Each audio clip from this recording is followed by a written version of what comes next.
আর বইল না, এইদিকে কি হয়েছে জানো?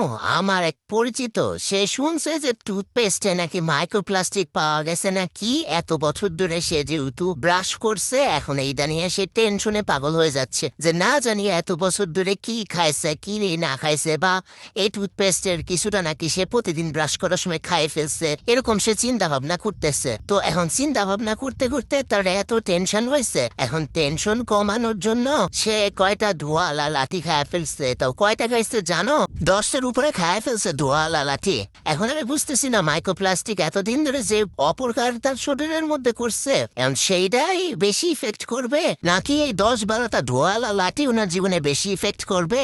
মানে এটা তো বুঝতে পারতেছি না। এখন তোমরাই বলো যে কোন ধরনের জন্য বেশি উপকারী, ধোয়ালা লাঠি নাকি ওই এতদিনের ওই কি মাইক্রোপ্লাস্টিক যা খাইছে ওইগুলা বেশি উপকারী?